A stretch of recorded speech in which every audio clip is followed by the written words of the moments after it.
Cézanne's most famous paintings. In this video, we will see the best works of art by Paul Cézanne, one of the most important post-impressionist painters in the world.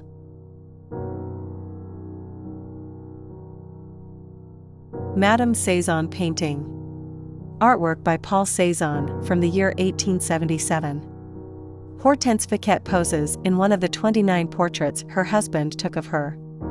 Madame Cézanne was one of the few people who could put up with the almost military temperament of the artist, who was not in a rush when it came to painting. A little brushstroke here, another there, and the work was taking shape while the muscles of the model on duty suffered cramps and itching. If a fly landed on his face, it was best not to move an eyelash so as not to have to repeat the process. Or what was worse, receiving one of the legendary fights of the post-impressionist. Hortense is unmistakable, bun and center parting, almond-shaped eyes, wide nose and the powerful jaw. With her hands clasped in her lap, the woman waits resignedly for the genie to end. Cézanne paints her as if she were a still life, in a solid style that so impressed the next generation of artists who would pioneer modern art. Also, if we look closely, he paints it slightly tilted, resting on one side of the chair.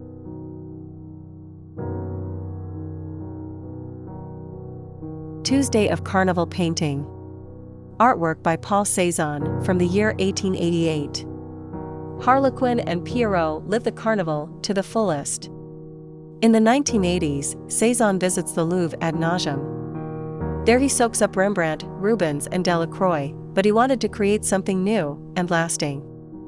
A more evolved and perfected impressionism. In short, he created post-impressionism. His father dies and leaves him a house and a considerable sum of money. You can thus dedicate yourself to your true passion. The artist spends 2 full years perfecting the details of this painting, gestures, colors, composition. Thousands of sketches and studies to achieve this masterpiece that fascinated all of modern art. Here it represents Harlequin and Pierrot living the carnival to the fullest.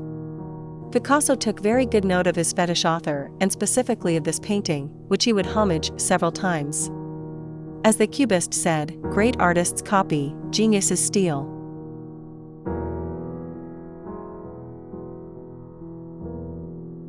The Card Player's painting. Artwork by Paul Cézanne from the year 1893. 2 guys playing cards and a bottle of wine. Result? One of the most expensive paintings in the history of art.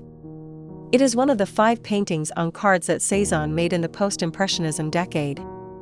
As usual in this French artist, the volumes of the 2 players are defined with their characteristic geometric shapes, which would end up attracting the attention of Picasso and the Cubists.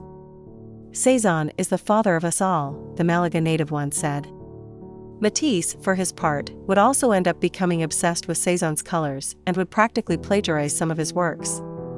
Be that as it may, Cézanne is unanimously considered the father of modern painting, and this painting in particular, one of the icons in the history of universal art, with those mythical 2 peasants playing cards and a bottle of wine in the middle in which light is reflected. Perspective is intelligently distorted, geometric simplification is used and the faceting technique is used, characteristics that the Cubists would adopt 15 years later, following one of the painter's maxims: everything in nature is modeled according to the sphere, the cylinder and the cone. In 2012, The Card Players became the most expensive work in the world, with a value of $250 million. Still Life with Plaster Cupid painting. Artwork by Paul Cézanne from the year 1894. A still life with a very unconventional composition. Cézanne goes beyond traditional artistic laws and begins to paint things, each one from a different point of view. Each element goes to its ball. Each one with its perspective, its lighting, its shadows and its own physical laws. Hence, that unreal effect. It is like a puzzle with different things assembled, something that years later the Cubists would take for their art. In addition, with his short and precise brushstrokes, Cézanne composes everything and outlines the objects with very marked contours. And it represents them with the geometric aspect of the house. A plaster statue of Cupid that the painter must have had at home is surrounded by apples and onions. In the background there are fabrics, paintings and sketches. In all this composition of messy things, it seems that the artist wants to ask a very important question in art: what is more real? The Cupid is a painted sculpture, the fruits are painted. In fact, even the paintings are also painted. Cézanne wants to make the artificiality of the composition evident.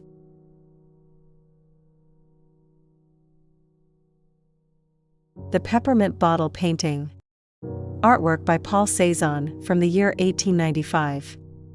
Paul Cézanne was a master of still life, as we can see in this wonderful peppermint bottle. The artist presents us with objects that seem to be suspended on vertical planes located on a table in which all depth is repressed.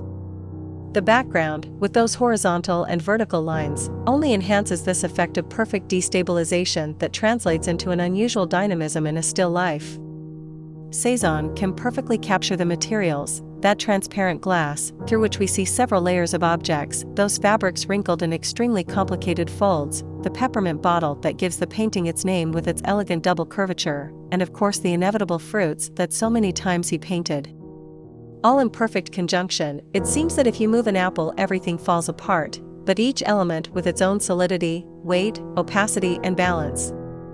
Seeing this work, it is logical to understand why Picasso or Matisse said, Cézanne is the father of us all.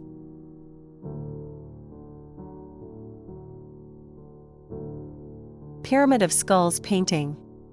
Artwork by Paul Cézanne from the year 1901. The Cézanne of the last period painted numerous vanitas with skulls. In his last days, Cézanne, as if smelling death, painted several still lives of skulls. In art, the skull is a very common theme. There are the famous vanitas, which confirm the fragility of life and the certainty of death. With that memento mori, it doesn't matter if the skull is surrounded by luxuries and pleasures or by wisdom. In the end, that is what we human beings are alike, a pile of bones and a smiling skull. In Cézanne, guru of the Cubists, the meaning is of course more ambiguous. That pile of skulls can symbolize many things. Perhaps, given his obsession with still lives, the post-impressionist had these bones in his studio and simply painted them over, like one of his apples.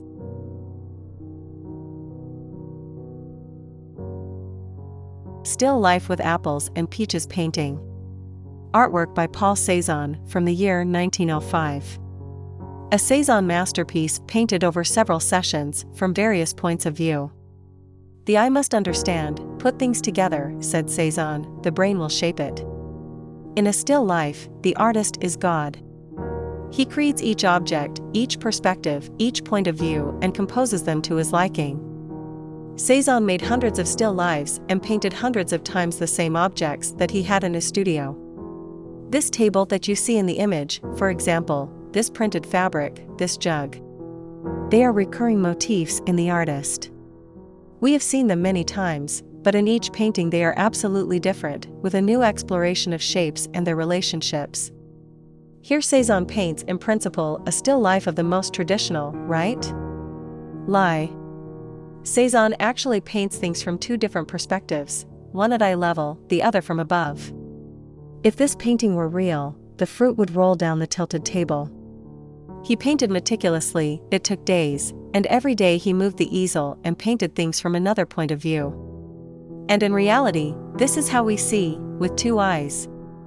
Cézanne knew that the combination of looking at something from more than one angle to unify the composition leads to a flattening of the image. And we already know that the painter affirmed that an artist should focus above all on geometry. Things are cylinders, cones, prisms, spheres. Three-dimensional things that we can surround even if they are taken to the 2 dimensions of a canvas. In addition, the painter uses color masterfully, combining it like a true classic, warm in the fruits, cold surrounding them, and thus gives solidity to things.